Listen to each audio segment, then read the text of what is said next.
अधिष्ठाता महोदय, मैं इस सदन में उत्तर प्रदेश सरकार द्वारा प्रस्तुत बजट 2025-26 पे मुझे अपनी बात रखने का आपने मौका दिया, मैं आपका धन्यवाद देना चाहता हूं। ये बजट मान्यवर जो दावे सरकार कर रही है उसकी जमीनी हकीकत से कोसों दूर है। इसमें गरीबों, किसानों, मजदूरों, युवाओं और अल्पसंख्यकों के लिए कोई ठोस प्रावधान नहीं किया गया है। किसानों की उपेक्षा की जा रही है, बेरोजगारों पर सरकार चुप्पी साधे हुए है, शिक्षा और स्वास्थ्य के अपर्याप्त जो साधन है उन पर कोई सरकार की नजर नहीं है।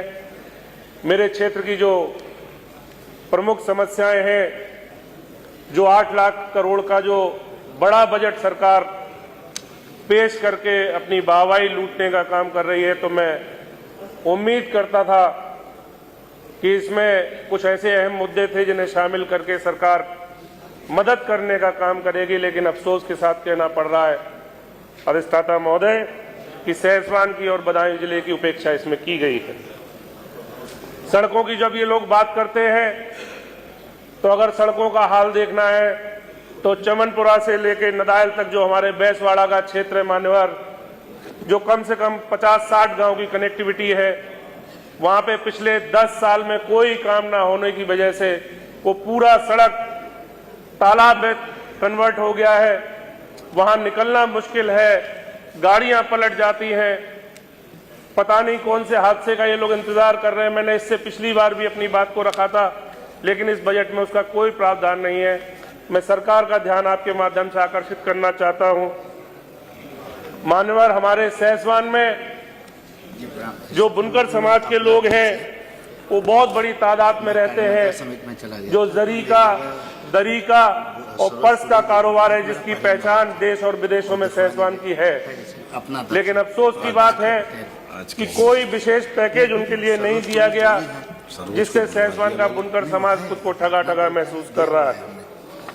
जो बिजली की ये लोग बात करते हैं, जो अभी मेरे साथी सामने से बता रहे थे कि सब स्टेशन बना दिए गए, सबसे ज्यादा जरूरत अगर कहीं पे है तो हमारे जनपद में विधानसभा सहसवान में मान्यवर अभी थोड़ा सा शादीपुर पे, समस्तपुर घूड़ पर और बैसवाड़ा क्षेत्र में एक बिजली घर की जरूरत है।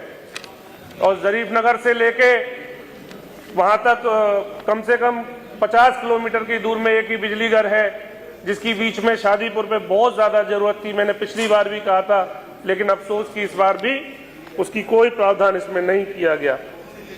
सहसवान में मान्यवर रोडवेज का बस अड्डा अंदर है, जहां तक रोडवेज की कोई बस नहीं जाती, जिससे यात्रियों को बहुत समस्या का सामना करना पड़ता है। मैं सरकार से मांग करता हूं कि रोडवेज का बस स्टेशन सहसवान के अंदर एक बनाया जाए। 2015-16 में जब समाजवादी पार्टी की सरकार थी मान्यवर, तब विकासखंड एक नया हमारे यहाँ नाधा बना था, एक दत्तोरी बना था, एक बिनावर बना था, जिस 8 लाख करोड़ की बजट की बात सरकार कर रही है।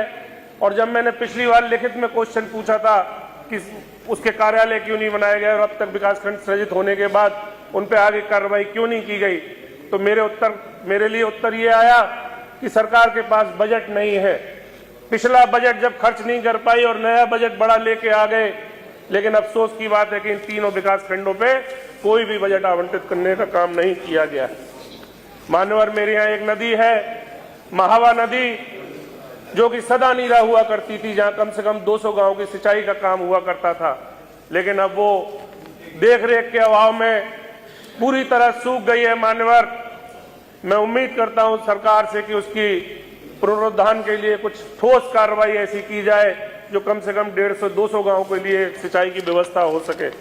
और जब सिंचाई की बात करते हैं तो मैं नाम लेके कहना चाहता हूं, सरकार का ध्यान आकर्षित करना चाहता हूं कि जब ट्यूबवेल कनेक्शन की बात आती है तो सहसवान में माननीय अधिष्ठाता महोदय, आपके माध्यम से सरकार को नोट कराना चाहता हूं कि सहसवान के आसपास के इलाके में खासकर ट्यूबवेल कनेक्शन के लिए माफिया सक्रिय हो गए हैं।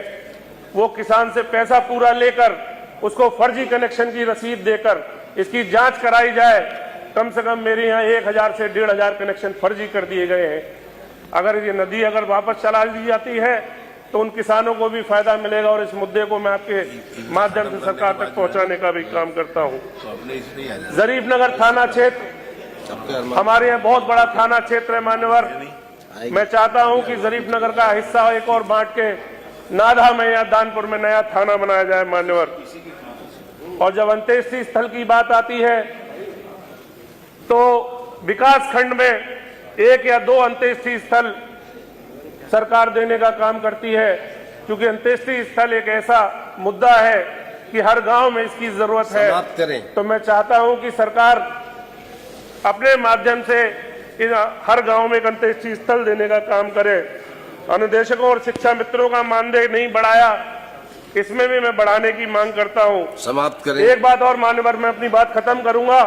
महत्वपूर्ण विषय, माननीय संसदीय कार्य मंत्री जी बैठे हैं, मैं मंत्री जी से भी कहूंगा कि मेरी बात को एक मिनट सुने कि विधायक निधि से जो होने वाला इलाज है, जो मरीजों को हम लोग पैसा देने का काम करते हैं, जो एक प्रावधान किया हुआ है मान्यवर, उसमें जो अस्पतालों की सूची है जो वो बहुत कम संख्या है उसकी। तो मैं सरकार से मांग करता हूं कि जो सूचीबद्ध अस्पताल है उनकी संख्या बढ़ाई जाए, उसकी जो प्रक्रिया है उसको सरल कर दिया जाए ताकि गरीब मरीजों को इलाज का